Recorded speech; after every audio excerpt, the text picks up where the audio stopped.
everybody, it's Dynamo here.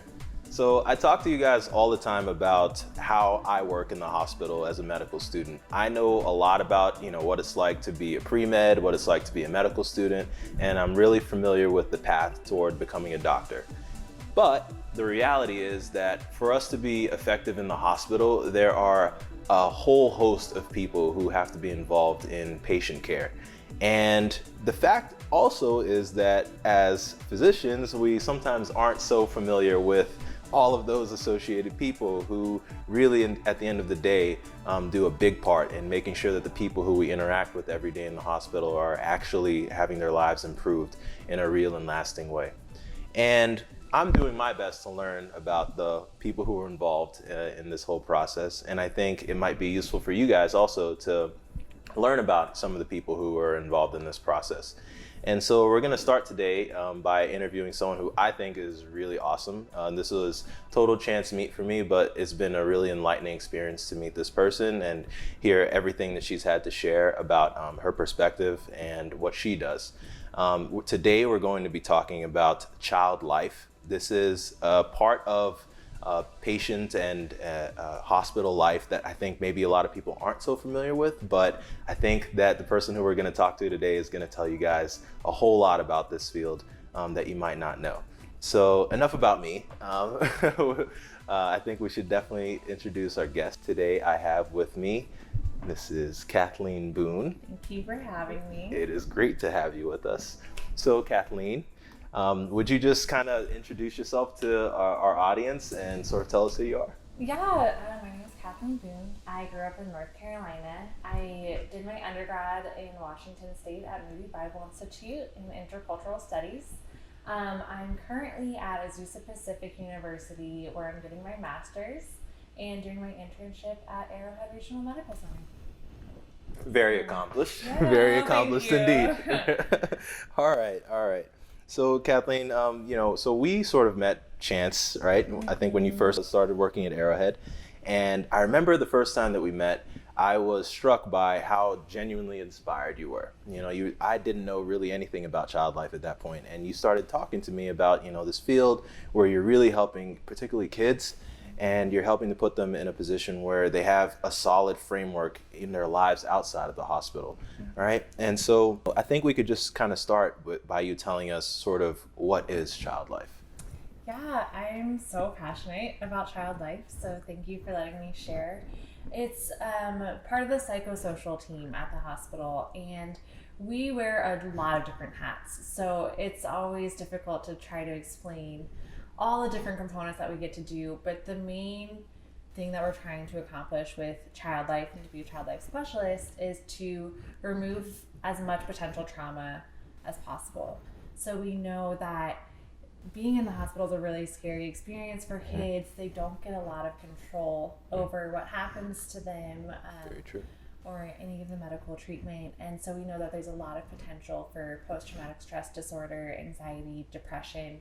So we're trying to be preemptive and try to remove as much of that as possible. We do want to come back afterwards and help them with that, but just trying to remove as much potential for that trauma as possible. Yeah, I think you bring up a really, really good point.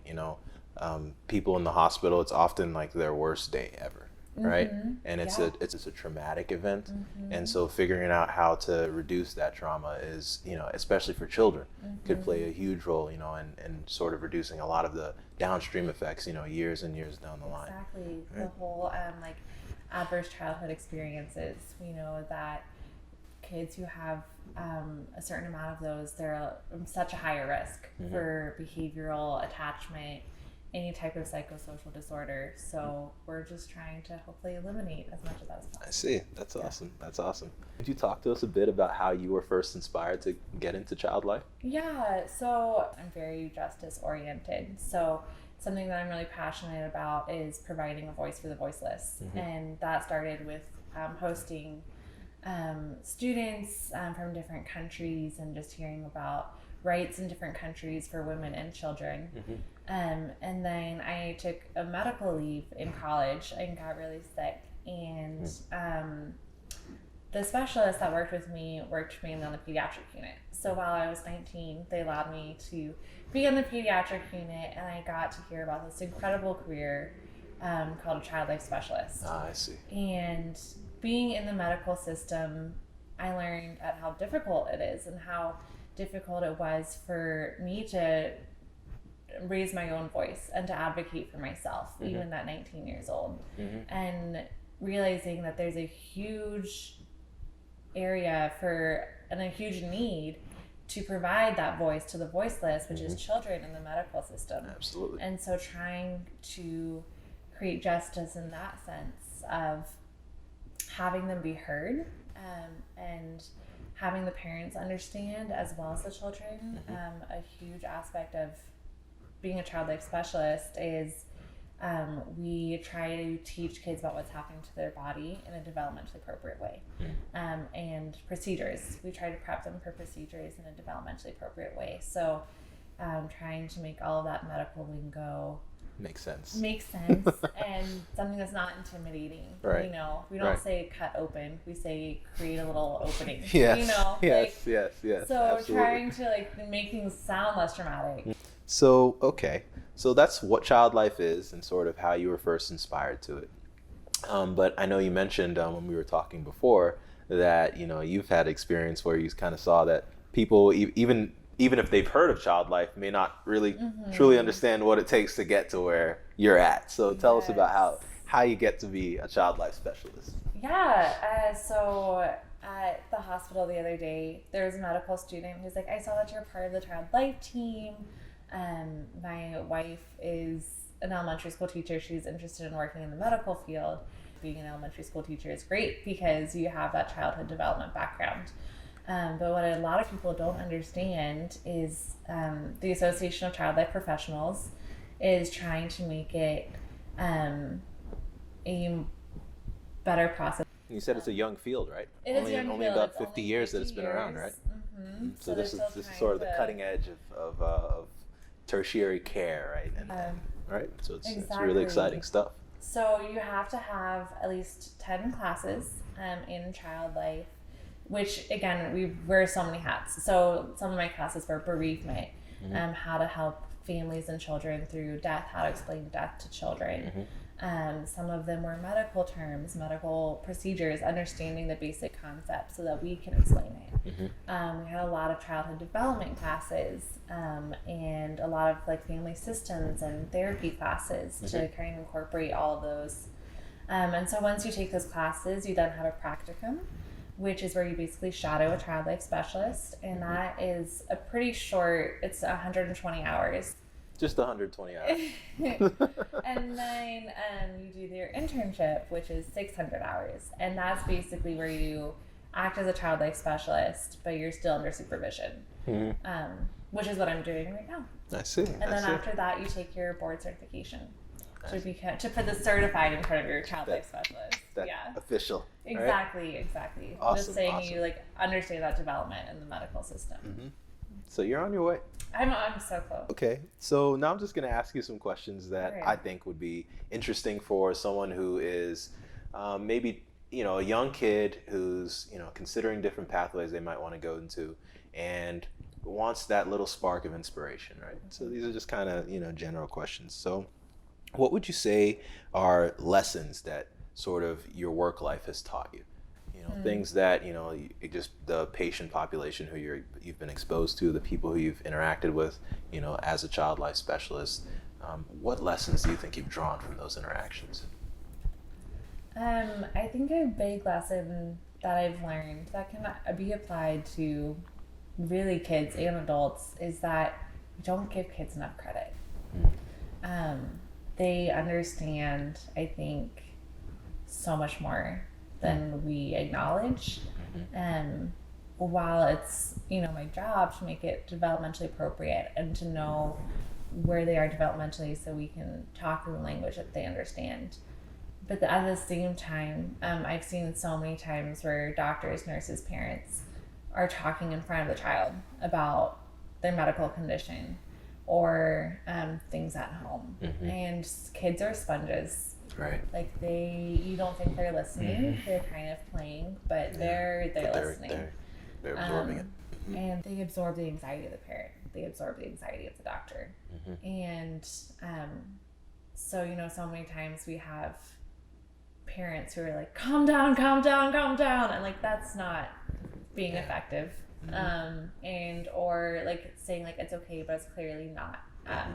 So I guess just being real with your child, and letting them know what's happening and addressing that with them. And if it's something that they can't developmentally understand, don't address it in front of them.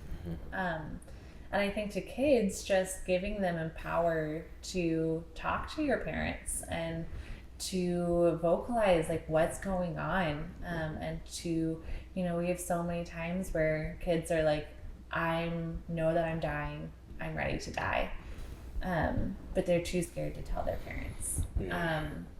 So I guess just trying to empower kids too, to like know that it's okay to voice your opinions and your thoughts to adults, and know that we will respect you too, and listen to that. Yeah, a lot of good points there, guys. A lot of good points about bridging communication. Absolutely. And there's something that I talk about a lot, on social media and just in general, and people ask me questions about getting into what I call the helping professions.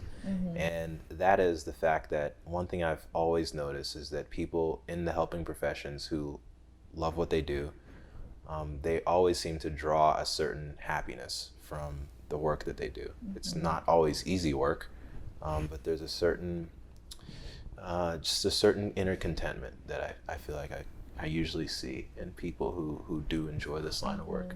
Would you say that, what you're doing is bringing you happiness? Do you feel fulfilled? Yeah, I talked about like always having that drive to want to help. I do think it's hard. I'm working in the burn unit right now, and that's very difficult, because there's only so much you can do to make burns better. Yeah. But last week I had an amazing moment where there was a 6-year-old who was so tearful and anxious and vigilant and wouldn't let the doctor touch her dressing. And we worked so much with this kiddo, and we taught her coping techniques. We coached her through what was going to happen. We talked a lot about like why they have to do that and what they're going to do. So, and then the second time, it went beautifully. Like the second dressing change, she used all of our coping techniques. She didn't scream or cry, and the doctor, he listened, and he cut the dressing change like up the back because she didn't like it up the front, and he let her put on the bandage herself because that gave her control, and control is just so important. And so like that moment of like seeing a kiddo who was so fearful and so anxious, and then her second dressing change just goes so beautifully, and like see such a huge result from those coping methods and techniques and coaching, and like those moments are the moments that make all of the hard stuff that we see worth it, because we know that it is effective and it is useful. And while sometimes it's going to be just hard, like that presence is still going to be helpful, and hopefully the next time it'll go beautifully. Absolutely. That's awesome. That's awesome. I can tell you as a medical student, I love writing those notes where there's genuine improvement, right? Something that was giving trouble, it's like, what do we do about this? And like, oh, there is a solution here. Right. And those things go a long way into making this entire process of helping people, in their sort of troubling times in the hospital, helping their lives go better and helping to put them back on track, right? So that's Definitely. Awesome. Thank you. So guys, like I said, I told you this was going to be a great interview. Kathleen, I would just like to thank you again for sitting down with us here. Why don't you tell us a little bit about how people can learn more about child life? Yeah, of course. The Association of Child Life Professionals is going to be the best place to go. You can follow them on Instagram or go to the ACLP website. Cool. And guys, there's definitely going to be links down below in the description for any of you guys who want to check out those resources. And of course, you can find me on Instagram at Dynamo_MD, and of course on YouTube and Facebook at DynamoMD. So thanks for listening, guys. I hope you guys have gotten as much out of this as I have. And I'll see you guys again in the next one. All right. Peace.